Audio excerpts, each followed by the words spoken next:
সুৰানীতি কেলেংকাৰীত বিধ্বস্ত আপ 10 মহীয়া সুৰানীতিৰ বাবে গ্ৰেপ্তাৰ আপৰ সৰ্বোচ্চ নেতা কি এই দিল্লীৰ নতুন সুৰানীতি বৃহস্পতিবাৰে নিশা সুৰানীতি কেলেংকাৰীৰ গোচৰত ইডিয়ে গ্ৰেপ্তাৰ কৰে দিল্লীৰ মুখ্যমন্ত্ৰী অৰবিন্দ কেজৰিৱালক ইডিৰ 9খনকৈ সমন অগ্ৰাহ্য কৰাৰ পিছত গ্ৰেপ্তাৰ কৰা হয় দিল্লীৰ মুখ্যমন্ত্ৰী অৰবিন্দ কেজৰিৱালক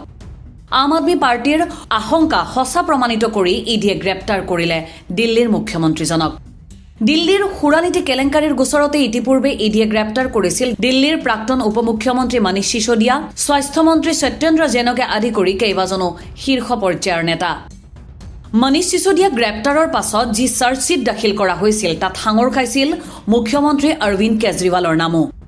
ইয়াৰ পাছতে ইডিয়ে কেজৰিৱাললৈ প্ৰেৰণ কৰিছিল ইখনৰ পাছত সিখনকৈ সমন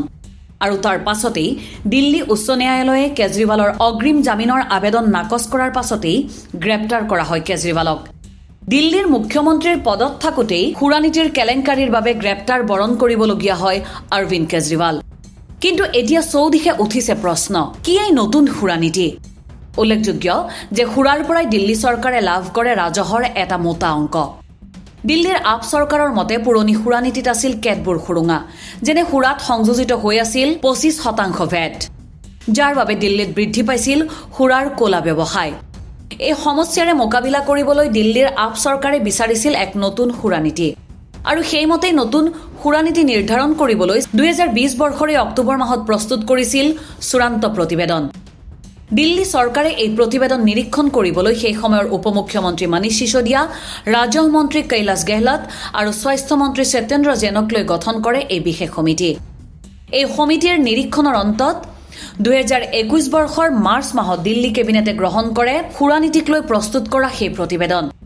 কিন্তু সেই সময়ৰ দিল্লীৰ উপৰাজ্যপাল অনিল বাজাজে প্ৰতিবেদনখনৰ 6টা বিষয় পুনৰীক্ষণৰ বাবে পঠায় আৰু এনেকৈয়ে 2021ৰ 17 নৱেম্বৰত দিল্লীত বলবৎ কৰা হয় নতুন সুৰানীতি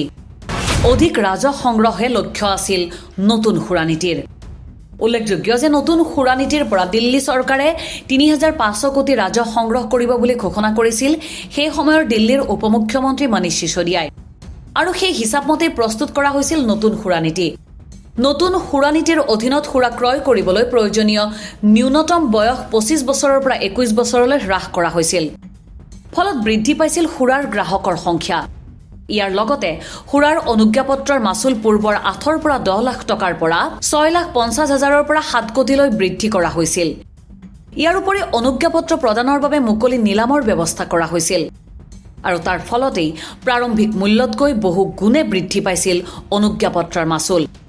নতুন সুৰানীতিৰ অধীনত দিল্লীত হ্ৰাস কৰা হৈছিল ড্ৰাইডেৰ সংখ্যা লগতে সুৰাৰ গ্ৰাহকৰ বাবে নতুন নীতিত সন্নিৱিষ্ট কৰা হৈছিল কিছুমান অতিৰিক্ত সুবিধা কিন্তু প্ৰৱৰ্তনৰ ঠিক 8 মাহ পাছতেই দিল্লীৰ মুখ্য সচিব নৰেশ কুমাৰে সুৰানীতিৰ বিৰুদ্ধে উত্থাপন কৰে অভিযোগ নৰেশ কুমাৰৰ মতে সুৰানীতিৰ ক্ষেত্ৰত সংঘটিত হৈছিল কেতবোৰ অনিয়ম আৰু এই অভিযোগৰ ভিত্তিতেই 2 সপ্তাহৰ ভিতৰত দিল্লীৰ উপৰাজ্যপাল VK সাক্সেনাই নতুন সুৰানীতিৰ বিৰুদ্ধে ঘোষণা কৰে CBIৰ তদন্ত ইপিনে তাৎপৰ্যপূৰ্ণভাৱে CBIৰ তদন্ত ঘোষণাৰ মাত্ৰ 6টা দিন পাছতেই মনীষ সিসোদিয়াই প্ৰত্যাহাৰ কৰে নতুন সুৰানীতি কিন্তু তাৰ পিছতো অব্যাহত থাকে CBIৰ তদন্ত